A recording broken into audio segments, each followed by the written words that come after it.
G'day everyone, I'm Laura. Thank you for having me here today to talk to you about something I have a personal obsession about studying and putting into practice. What makes people fundamentally happy and excited about their lives over the long term. In essence, the science of well-being and nurturing that most important relationship that you'll ever have in your life, the one you have with yourself.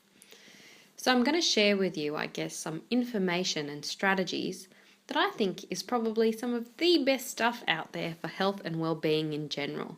It's something you can start practicing as soon as you walk out of here today, and something which can have a positive impact on how you feel about your life. Now I'm going to start off with some of the realities of our work and then move on to some of the wellness bits a bit later. So not being treated well by children or parents can really bring us down if we don't protect ourselves and put things in place in our life to support our health. I'm sure most of us here in teaching, helping or caring roles would agree that to shine a light for others, you need to charge your own batteries first. But this can be so counterintuitive to us, especially as women, where we are taught to put everyone else's needs before our own. We're constantly told on flights to fasten our own mask before helping others, yet we really struggle applying this in our own lives.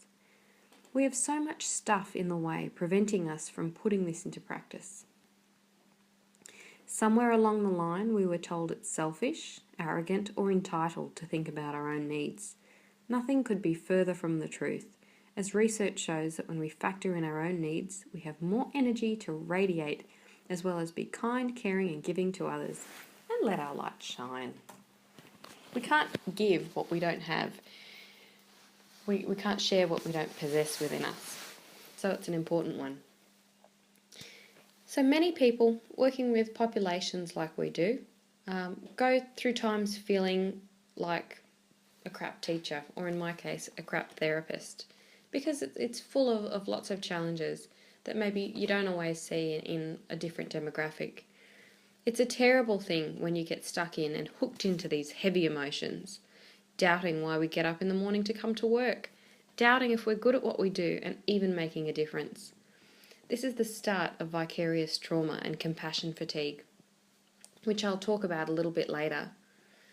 Vicarious trauma is basically where we're constantly sympathising and empathising with highly traumatised people and events. It can really change who we are.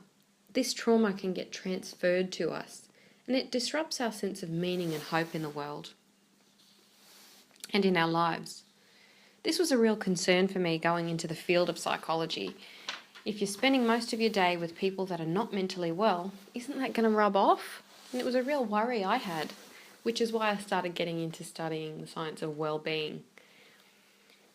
I heard something just the other day that really resonated with me, that wanting something different in your life, in hope, is life-giving, but wanting in doubt is soul-crushing.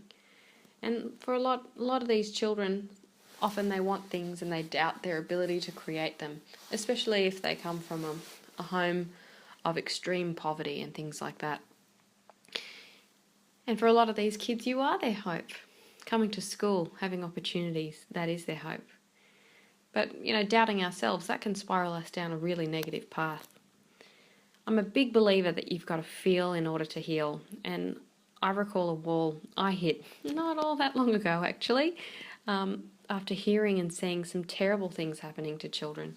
There's something about hearing and witnessing terrible things happening to children which really shakes us to our core, because it's such a core belief within a lot of us that the way we treat children needs to be to a high standard and needs to be in line with welfare. So it shakes our belief in the world a little bit when we hear terrible things about children. So, I got really hit and bogged down with all of this one day, and I just started crying all day and night, and I got weepy and I couldn't stop. It all hit me because I had to be the helper. I had to have it all together. I felt stuck and I didn't know what to do. Other psychs I've known have said, starting out, there's a point with all these traumatised populations where you feel it really intensely at one time. Nightmares, thinking about kids, things like that I've heard from others. So what's the alternative to actually allowing yourself to feel it? Do we bottle it up? Do we cut off from our feelings? When we do this, when we try and bury those feelings away and don't allow ourselves to feel them, we start engaging in really unhealthful ways to cope. And we try to meet our needs in very unhealthful ways that aren't sustainable for our health. We can turn to comfort food, overeating and sugar. I'm not talking about a little bit here and there, a little bit of sweets here and there, but overeating. Unsafe levels of substances like alcohol and cigarettes, and more abstract things like holding on to feelings of anger and resentment to give us something intense to feel other than that hopelessness. It's important to be mindful of the NHMRC guidelines, which is the National Health and Medical Research Council.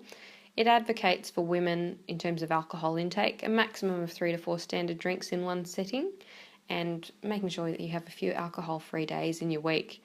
And it's a little bit more for men. So, alcohol is one way to cope, but over the long term it does take a toll on your body. Coping in, unsustainable, unhealthful ways long term can contribute to a variety of modern health epidemics, such as obesity and cardiovascular disease. And we're experiencing a real health crisis at the moment as well, in terms of, first world issues with health, because the availability of food and excess is there, and substances as well. When we're constantly giving to others and we bypass our own well-being, we can really feel pissed off, tired, and it takes a huge toll on our health. I really love that quote down there at the end, which is why I put it on there, by Wayne Dyer. If you don't take time for health now, you'll have to take time for illness later. So I'm hoping you're starting to get the picture that taking care of ourselves and well-being is about prevention and the seriousness of not taking care of ourselves long term. So stress often occurs because our threshold for coping has been exceeded. So here's a really nice little demonstration of when stress can be helpful and when it can be damaging to us. This curve, developed by Seyle, shows us eustress and distress. So tracing your mind back to the uni days when you might have learnt all about this, that little bit of eustress gives us nerves to push ourselves a little bit more and to perform better. And that would be around here, just G'ing us up to do the best we can. But then work piles on top of you, you get sick, your cat gets run over, someone yells at you at work, and then a child throws something at you, and it pushes you to your absolute breaking point edge. So here we have those three main stages: alarm, resistance, and exhaustion. And exhaustion here is that breaking point, is that nervous breakdown type stage when stress of the negative kind occurs. The impact of being in a stressed out mode long term in that stage can be particularly damaging to our health. We're meant to live in balance in that homeostasis level, which was on the graph there. Studies show that you're more likely to get colds, high blood pressure, heart problems, and even develop gastrointestinal issues, which is interesting, as most of you would have heard that phrase, a gut instinct. We tend to hold our emotions in this area, so it's no wonder it's impacted by anxiety and stress. I'm sure with your kids or even your students, often a tummy ache might be reported when fights happened in the playground or they're churning about something in their day. So yeah, look out for that. Tummy aches can often be a sign of anxiety.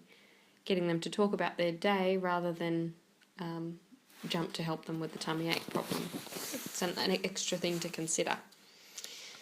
The fact that the most common times for heart attacks are 9 a.m. Monday morning really powerfully relays this message that the thoughts we think really have an impact on how we feel in our bodies and our health. So maybe start having a bit of a think about if you're taking on too much in your life and if your threshold is being constantly exceeded.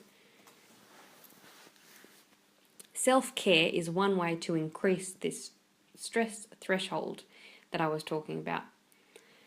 Self-care is really about being on purpose in your life, and a lot of literature on the subject defines it as functioning effectively with vitality, energy, confidence, and joy, and it really enables us to feel inspired in everyday life. In a nutshell, well-being is health, and the World Health Organization even defines health as not simply the absence of a disease, but functioning to our optimal level of health, going beyond just simply not having anything wrong with us. I like to think of wellness as feeling good with every fibre of your being. And a key part of how well-being is defined in the literature is a person's sustainable state of happiness and health. There is even a well-being theory developed by Seligman, who is a pioneer in the field of happiness and positive psychology. His theory brings a scientific understanding of emotions, joy, and optimism, focusing on the common elements that allow people to flourish. And we really need to invest in wellness to reduce our risk of mental and physical health concerns like we've learnt about. But it's really more than a state of mind, like that quote up the top by Seligman says. We need to take guided action in our life too. It's not just about the way we think. So how do we actually take care of ourselves? There are a few models to describe it. And this is one from a journal by Ainsworth and Scorbini, who in 2010 conducted a study on the mental health of people in a caring role. There's a growing body of literature on what is known as compassion fatigue or compassion burnout. It's basically a kind of burnout or distress caused over time when we're caring so much for others that we have no energy left for ourselves. And this can make us vulnerable to disease, suck the enjoyment out of our lives, and make us see the world in an increasingly negative way. These researchers developed this table, which I've got up in my office, and I think really nicely encompasses the various aspects of our life that we need to look after in order to feel good. It's very holistic, which I like. So we have these 5 dimensions, which we've got physical self-care, which is all about looking after our bodies, like eating healthfully, exercising, and getting enough sleep. I remember looking at vitamin deficiencies and how they're linked to things like depression as well. They have lots of B vitamins, bananas. So from a vitamin point of view, if you're feeling deficient and flat from that physiological point of view, it's going to have an impact on your emotions too. So that's the physical bit. Psychological, which is setting some limits on technology, taking the time to process your feelings and your day. Spiritual, so that's inspiration, play, meditation, and things like that. And in the workplace, yes, workplace self-care is one too. Taking the time to chat and connect with others. Having a lunch break. I realise it can't always be practicable, but do what you can to ensure that you have some time away from work during your day so that you can process it. Potentially even having a space in the staff room where you can either talk about work or not talk about work, to allow you to pick and choose what you want to do over that time. And, practicing that work-life balance day in, day out. Even in your staff meetings, it could be really good to have a circle time. Start it off with all your chairs in a circle and just share how you're actually feeling about your work, about your life. That would be a wonderful way to start a staff meeting rather than jump into napland and really serious stuff that's more work, because that's a really beautiful time for you all to support each other. Just an idea.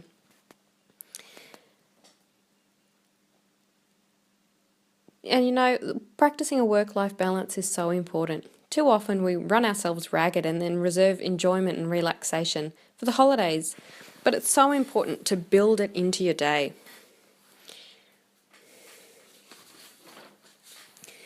And the one I left out there on the last page was emotional self-care. And that quote up the top there is a really powerful way to explain this one, which I love. So, as we grow up, we realise it's not really important to have lots of friends or Facebook friends, but more important to really have quality relationships, real friends. So emotional basically refers to spending time with others and expressing yourself. Interestingly, social support has been shown to be as effective as not smoking on human health. So relationships with others is a really important one. And, I even read a study the other day that said if you have 4 or more significant quality relationships in your life, and I'm talking about people that see the best in you, that bring out the best in you, that raise you up and really want to do well, and where your values are aligned, that is as health improving, having about four of these or more, as not only not smoking, but not being overweight too. So, having one or less significant relationships in your life is often linked to some negative things. So, being more supported in your life can really make a difference, not only to your mental health, but your physical health too. So if one or more of those areas of self-care are out of balance, stress often results. So it's really important to be proactive about the areas of your life that you might be neglecting before some of those secondary health issues start to spiral out of control a little bit. From an education perspective too, Karma Classrooms, which is such a wonderful resource from the Victorian Education Department, which I'm sure you've all heard about, has its own spin on self-care, which are the 3 R's: reflection, regulation and relaxation. And, the Australian Childhood Foundation is another wonderful organisation which would have so many great resources for teachers working with highly traumatised children and strategies you can give them to relax. And they often have a roll-on effect on the teacher as well. I've included in your packs some things that you can do with your class to debrief, how worry works, mindfulness, talking about your feelings, and just some activities. And that benefits you as teaching the exercise and seeing people get benefit out of it as well. But in terms of these 3 R's, we've got reflection, which is, taking the time to pause and reflect on what we need help with in our lives. Who do you need to talk to? How are your relationships like with other teachers? Do you need to access something like the Employee Assistance Program, which is a free counselling service you can do over the phone? No one at your school even finds out about it. So even in the senior positions, allowing your staff some time away from class, allowing them that lunch break, and like I said before, areas in the staff room where you can maybe just chill out without talking about work, and then another area where you can have a bit of a debrief if you wanted. Really also making sure that you're not going home churning about an issue and leaving work at work. Make sure you seek out someone at work that you can have a talk to about something to debrief before you go home. And then we also have regulation. So just back on the other one, I'd like to just say that, working with these high needs children, it can often evoke some really powerful emotions with us. And sometimes we need that space to pause and reflect on what we need help with. And these children can sometimes trigger some issues we perhaps didn't even realise we have. So again, we need that space to be able to identify what is going on within us and work through it. Regulation, there we go. I like to see working with kids or those with high needs as a free personal growth course. The wonderful thing about working with children is that kids are really good at pointing out for you your areas of sensitivity and pushing your buttons. So it can make you more aware of your own issues, which can be a good thing if you're willing to work through them, not bottle them away. So, I heard a really great quote the other day: on the other side of fear is freedom. And too often I think we fear what is below our feelings, when if we just pushed beyond them, we'll work it out and realise it's not that bad. You can also see a professional or a supportive person for some counselling or help. So making sure, you're not going home churning about your day. Find someone you can talk to. And relaxation, the last one there. Making fun and hobbies and things you enjoy a part of your life to give you some perspective. I personally love to paint, and doing my most recent painting, I could just go for hours and hours without even a drink of water. I don't know how I did that.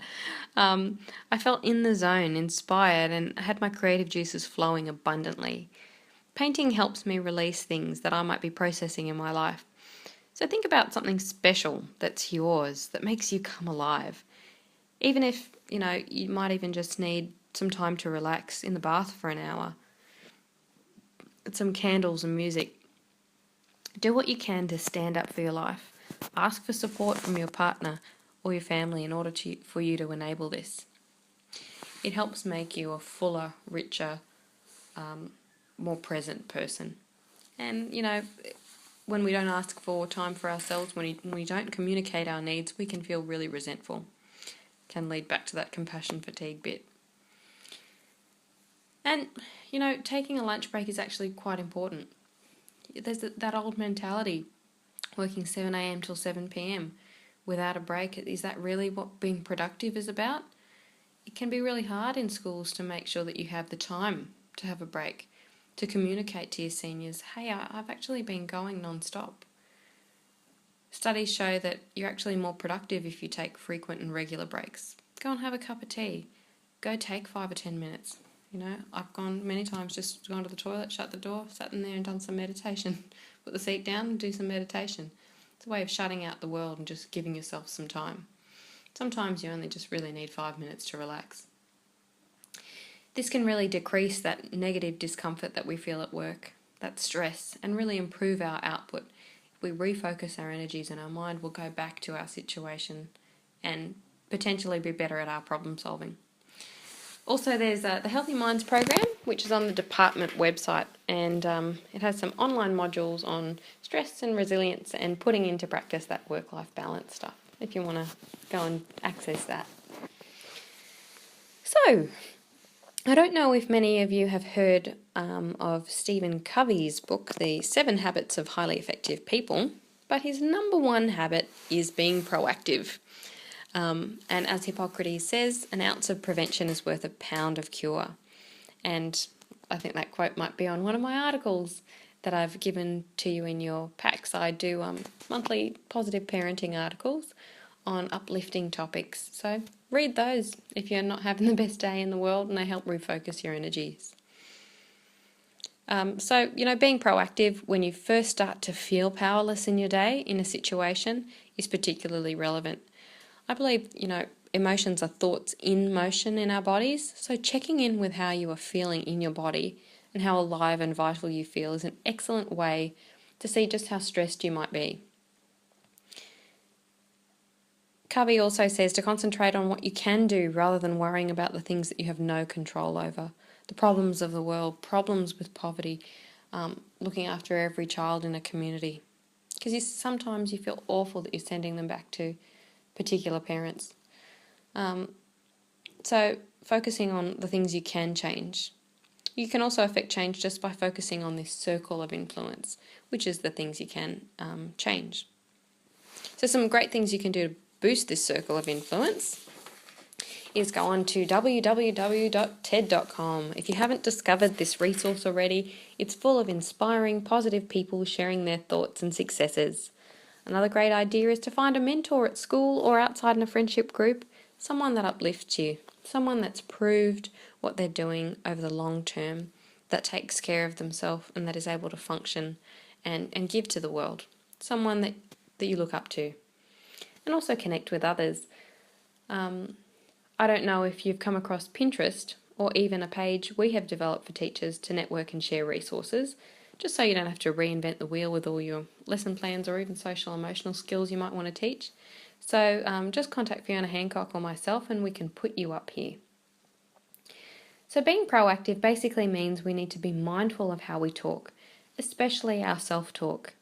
Something that's changed my life is not using the word should in my own self-talk, like I should do this or that, even ordering people around saying, you really should. Instead, say something like, I can be creative, and I could do that if that was really important to me. And we're often assessing how much we're taking on in our lives, that stress tolerance threshold, and weighing up whether something is good for us or not. There's such a negative connotation, which is really self-defeating, saying the word should. And, our words are our law in our universe, and they cast a spell, in a way, on others and ourselves. So be really mindful of your words when you're with people and your thoughts when you're by yourself. And stick to that circle of influence. Take action where you can, inside there. Here are some other wonderful things that can assist with processing your thoughts and getting some perspective and assisting to boost an overall sense of calm and relaxation. So meditation, this doesn't need to be in silence, quiet, peaceful music, or even a guided meditation. can be just as beneficial, and I've done this for the longest time. Even hypnosis is really powerful, and especially if you're a natural pessimist. You can put something on your iPod. I've found really useful things by people like Kelly Howell.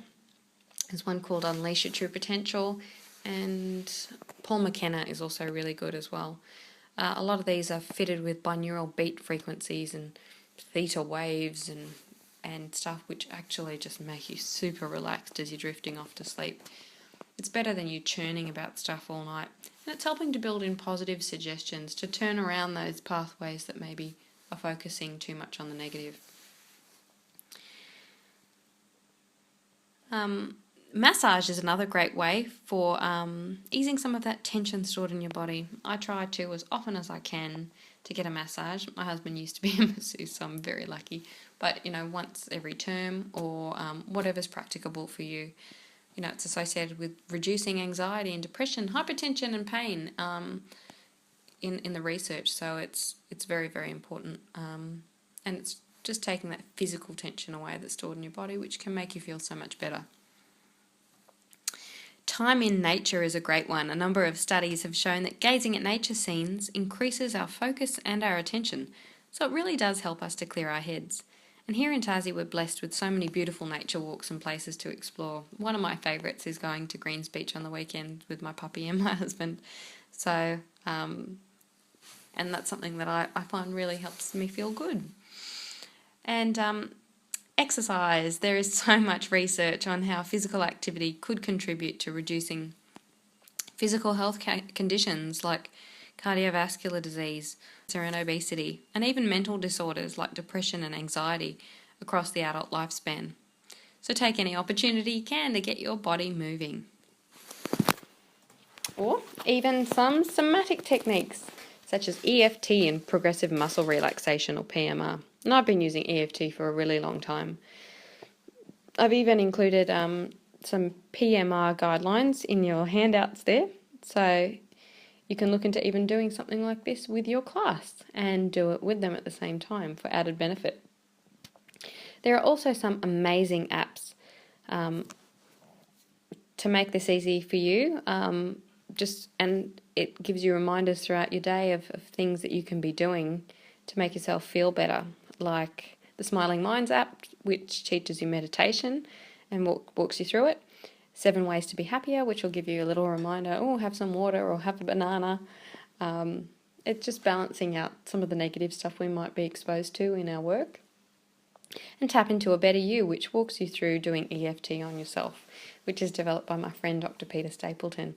And it's something I use every day. And those little bears on the slide there are from a book that I'm publishing a little bit before Christmas on teaching children EFT. So it's a way of processing emotions with a physical component into it.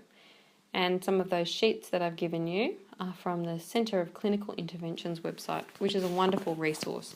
So if you're looking at doing anything on social emotional teaching or things like that with your class, go on to the Centre of Clinical Interventions website. There's so much stuff on there. And laughter really is the best medicine. Did you know it increases the secretion of catecholamines and endorphins? It increases our immune system response, oxygenates our blood. It's amazing. So, in my own time, I don't have time for, really heavy movies and horror films and in-depth dramas. I make sure I watch lots of comedies. I make sure I laugh because that's sending such good energy into my body. And, when I'm in the car, I make sure that I either listen to self-help stuff, relaxing music, or even the happiest music on the planet that I can find that makes me feel good. We're seeing one slice of life in our work, and it can really make us think that that's the whole picture. Feelings of joy and ecstasy is something that's important for us to feel on a regular basis. Life is meant to be fun. Practicing self-care also makes you a better teacher.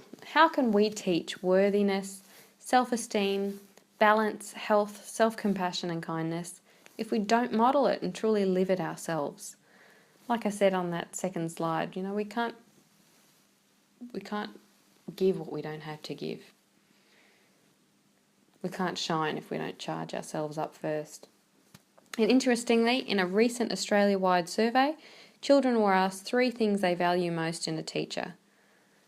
It was that they know their subject, that they're fair, and that they're fun. And it's really difficult to do all 3 if we have compassion fatigue and are run down.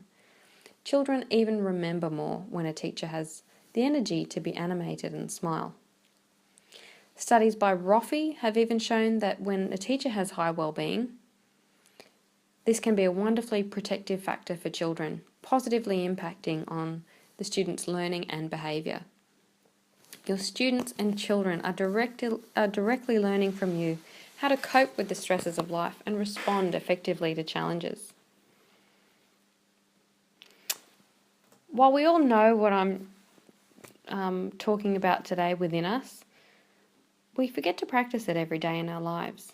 And Mary Brake shared with me this lovely Native American Indian passage that I'd really like to leave with you because it really exemplifies what I'm talking about. Cherokee Wisdom, the 2 Wolves. An old Cherokee chief was teaching his grandson about life. "A fight is going on inside me," he said to the boy. "It's a terrible fight, and it's between 2 wolves. One is evil. He is anger, envy, sorrow, regret, greed, arrogance, self-pity, guilt, resentment, inferiority, lies, false pride, superiority, self-doubt, and ego. The other is good. He is joy, peace, love, hope, serenity, humility, kindness, benevolence, empathy, generosity, truth, compassion, and faith. This same fight is going on inside you and inside every person too." The grandson thought about it for a minute and then asked his grandfather, "Which wolf will win?" The old chief simply replied, "The one you feed." Isn't that beautiful? I love that passage. And we do have so many old tapes and beliefs that get in the way of really making self-care true for us in our lives. They get in the way of us feeding the good wolf. So let's get rid of all that nonsense and get back to really loving ourselves. The truth is, success is an inside job, and the door to feeling good about ourselves opens inward. It's about how good we feel. So think your self-care is pretty good? As a gentle reminder, I have included in your pack some tea to encourage you to build more me time into your day. And they also have the added benefit of being medicinal and calming. More than anything, I encourage you to practice this stuff on a regular basis. Take that lunch break, go for that walk, enjoy a cup of tea, and be kind to yourself. Thanks so much, everyone.